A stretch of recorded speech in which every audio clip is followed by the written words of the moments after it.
We are, as I said, expecting the President of the United States to issue an address, to give a live address today from the White House in response to the Supreme Court ruling, something that's extremely rare. That should be happening just in a little bit. We'll, of course, bring that to you when that happens. I want to bring in Joy Reid, whose hour this is, and I'm sure has a lot to say about today's momentous 6-3 decision from the Roberts Court. Joy. Hey, Chris. Yeah, it was something to read today, both the decision and the dissents. And I guess the sort of best way for me to kind of sum it up is, I don't know if everyone here watches Game of Thrones, but if you're a Game of Thrones fan, you will note that in Westeros there is a king, and then there is the hand of the king. And when the king is very young or very old or very mad, the hand of the king is effectively the king.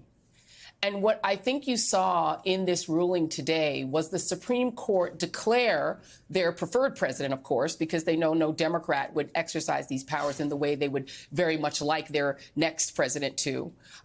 They've declared the president and former presidents to be kings, but they've also declared themselves the hand of the king. This is the key part I just want to read. This is from page 110 from the dissent.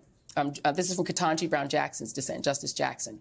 With its adoption of a paradigm that sometimes exempts the president from the dictates of the law when the court says so, this court has effectively snatched from the legislature the authority to bind the president or not to Congress's mandates, and it has also thereby substantially augmented the power of both the office of the presidency and itself. What John Roberts said today is that he and his 5 fellow Leonard Leo appointees will decide when the president has erred. They will decide when he has stepped beyond the bounds of official acts, and only they can make that decision. They are the hand of the king.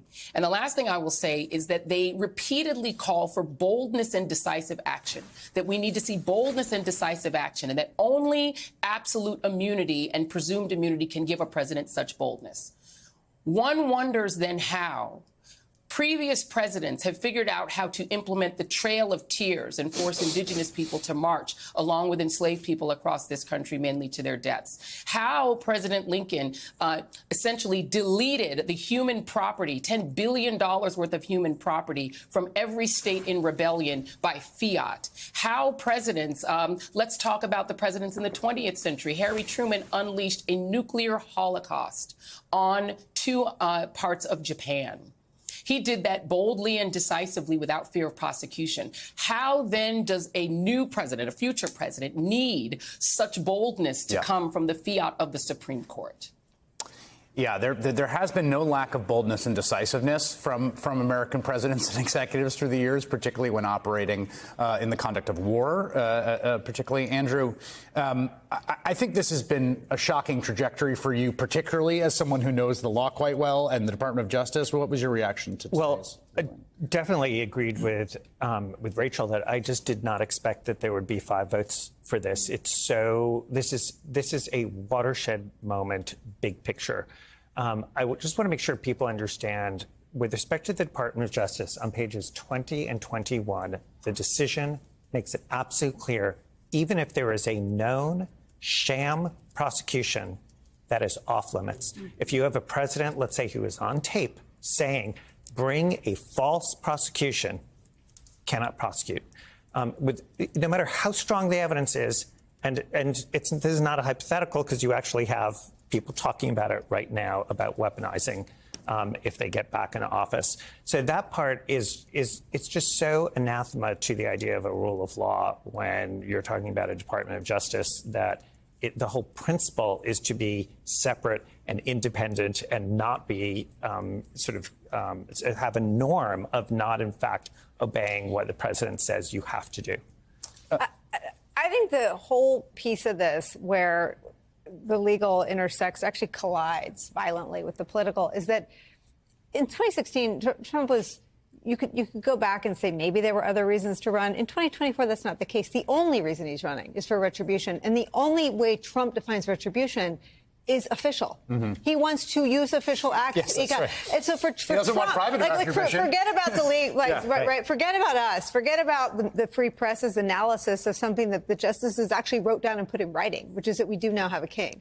That's radical and amazing. But we also have a guy running for president who is today ahead in the polls, who is running to take official acts to seek out, in his words, retribution against his political enemies. He is only interested in the official parts of the job. And he only ever was. I mean, the only reason he wanted a Roy Cohn, to pick up on Rachel's point, is so that he could have someone architect the White House around officially seeking out punishment for his enemies. 2017, there was a story in the New York Times that he wanted to prosecute Hillary Clinton. He fires Jim Comey because he doesn't, quote, see to it to let Mike Flynn go, let Mike Flynn go. He only ever wanted to commit crimes disguised as official acts. Yeah, I mean, I think he said this publicly 1,000 times, to Nicole's point. And I was reading today, if anybody's following along, on the lovely Project 2025 plan on page 560. This is the first line of that part. The next conservative administration should embrace the Constitution and understand the obligation of the executive branch to use its independent resources and authorities to restrain the excesses of both the legislative and judicial branches. This is the plan that Steve Bannon has been holding up in his recent interviews, before he went to jail today, of course, to say this is what we're going to do.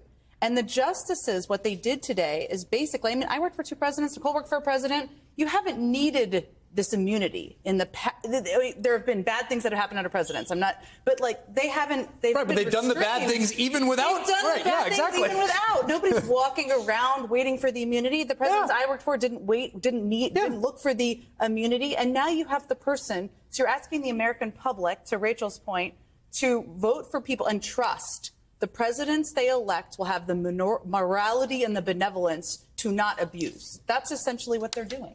So the very bad news for Donald Trump in this decision today, and for candidate Trump, very, very bad, is that Mike Pence is going to walk into a federal courtroom, raise his right hand, take an oath to tell the truth, and testify against Donald Trump in this case in September.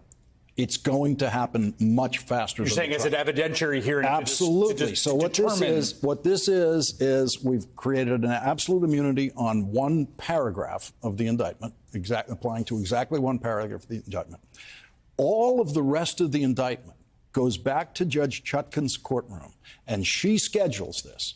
This Supreme Court has ordered her to have a hearing about the evidence in the case to determine whether the act in question is an official act, whether it might have some kind of protection or not. And that's for everything in the case except for one conversation that he had with the acting attorney general. The Department of Justice. So what you're looking at here is basically there'll be some briefs on each side, and then the judge will schedule a day and say, OK, we start today.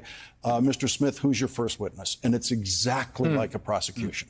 And for what Jack Smith's going to have to do, and sometimes in pretrial evidentiary stuff, prosecutors don't want to turn over all their cards. He's going to have to turn over every single one of them, because the Supreme Court has said to him, in effect, we need to see every single one of your cards. So every witness he has, he's going to bring into that courtroom. They're all going to be under oath, and the defense is going to be able to cross-examine them. The defense probably won't bring in any witnesses at all, but you're going to see this incredible January 6th hearing on steroids, possibly for 6-8 weeks, September, October, maybe.